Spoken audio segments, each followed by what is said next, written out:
Assalamualaikum. Waalaikumsalam. Silakan duduk. Baik, Bu. Terima kasih.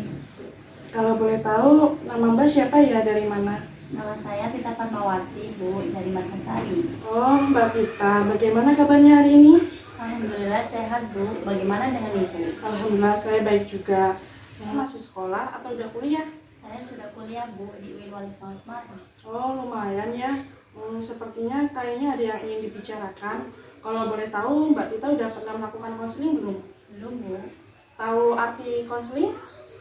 Kata teman-teman saya, kalau datang ke sini, pasti semua masalah terselesaikan. Benar nggak, Bu? Konseling itu membantu permasalahan individu dalam menyelesaikan masalahnya. Jadi, jika Mbak Tita punya masalah, saya sebagai konselor membantu menyelesaikan masalahnya yang ingin diselesaikan. Jadi, jangan takut untuk mengungkapkan unek-unek kepada ibu. Baik, Bu. Saya mengerti.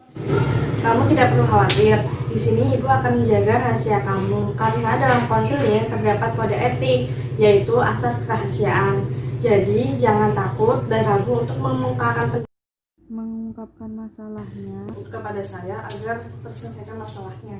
Baiklah, Bu, kalau begitu. Kayaknya ada beban dalam diri Mbak Tita ya?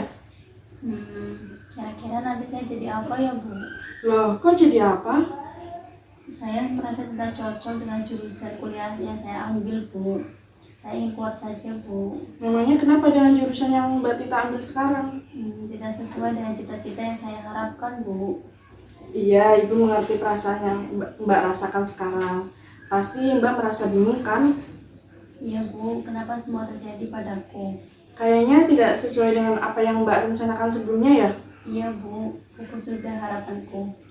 Terus kenapa Mbak tidak sesuai jurusan dengan keinginan Mbak? Mungkin ini karma kali ya, Bu. Emang jurusan yang Mbak suka itu apa? Pokoknya yang berbau hukum, Bu. Kenapa Mbak suka hukum? Apa ada yang menarik dengan jurusan hukum? Males, Bu. Sana-sini dengan hukum tidak jelas kemana arahnya. Yang salah tidak dihukum, malah yang tidak salah dihukum, Bu. Iya ya.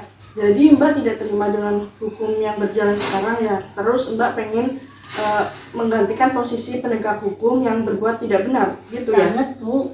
Masa kemarin ada anak yang mencuri sandal divonis kurungan penjara 5 tahun. Sementara para koruptor yang dipenjara masih sempat jalan-jalan ke Bali dan luar negeri. Mau jadi apa bangsa ini? Mau tak jeblosin sekalian itu penegak hukum.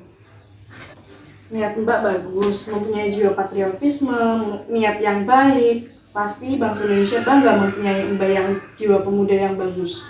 Iya, Bu, tapi percuma semua ini. Hidupku sudah tidak ada artinya lagi. Intinya dengan jurusan Mbak Tita yang jalankan sekarang tidak cocok ya. Terus ada yang belum terlaksana ya? Iya, Bu, mereka tidak tahu kalau masuk jurusan hukum itu nantinya banyak peluangnya.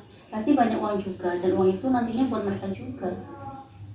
Bahkan juga bisa belajar di luar kampus. Iya, Bu, tapi kan tidak sama dan sudah terlanjur salah pilih jurusan. Kira-kira harapan orang tua buat Mbak itu apa sih?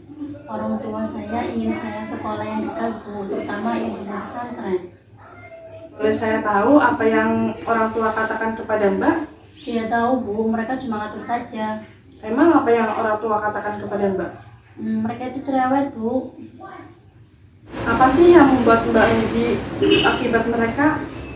Ya juga sih, Bu, tapi prinsip saya itu orangnya tidak suka diatur dan sudah mandiri. Ibu sangat menghargai kamu karena sudah bercerita kepada ibu. Alangkah baiknya apa sih yang Mbak rasakan atau yang ingin diharapkan?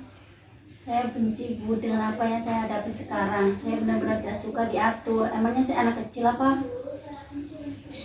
Memang apa sih Mbak yang orang tua katakan kepada Mbak? Begini, Bu, mereka bilang, nah, kuliah itu yang dekat-dekat saja. Yang penting kamu serius, itu sama aja kan. Bapak Ibu ingin kamu mengerti tentang soal agama, baru yang lain nyusul. Padahal kan saya juga tidak ingin merepotkan mereka, Bu. Saya juga bisa bekerja apa saja kok. Bagaimana jika kamu sudah kuliah jurusan hukum di luar negeri, sedangkan kamu di sana kesulitan dalam mencari kerja? Terus orang tua tidak bisa membiayai kuliah kamu di sana. Terus apa yang kamu lakukan, Mbak? Kamu beruntung, Mbak, orang tua masih mengerti kamu. Kamulah harapan mereka. Mereka berpikir bagaimana jika mereka meninggalkan kamu.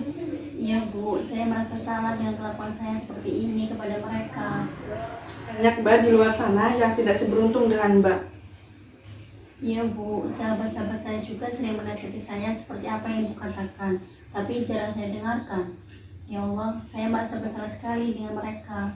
Ya sudah, alangkah baiknya setelah pulang dari sini Mbak minta maaf kepada semuanya ya. Iya Bu, saya merasa beruntung punya orang tua dan sahabat seperti mereka. Apa rencana selanjutnya Mbak? Saya ingin giat belajar dengan semangat yang membara lagi Bu. Toh jurusan ini juga sama-sama meluruskan orang yang salah di jalannya, sama halnya dengan bidang hukum. Sudah, tapi Ibu punya masukan. Anggaplah semua yang kamu lakukan sebagai tanggung jawab yang besar untuk kamu. Siap? Siap Bu, saya akan menjadi yang terbaik buat semuanya, terutama untuk orang tua saya. Ya sudah, waktunya sudah zuhur. Mbak belum sholat kan? Iya Bu, belum. Saya juga jarang sholat Bu. Mungkin saya sudah semakin jauh dari Allah. Saya pengen berubah Bu. Mbak butuh bimbingan, Mbak bisa datang lagi ke sini kapanpun Mbak mau. Oke Bu, Oke, lakukan yang terbaik ya Mbak. siap laksanakan Bu. Assalamualaikum. Waalaikumsalam. Terima kasih banyak Bu. Jangan lupa ya salam untuk keluarga Mbak. Mari Bu. Ya.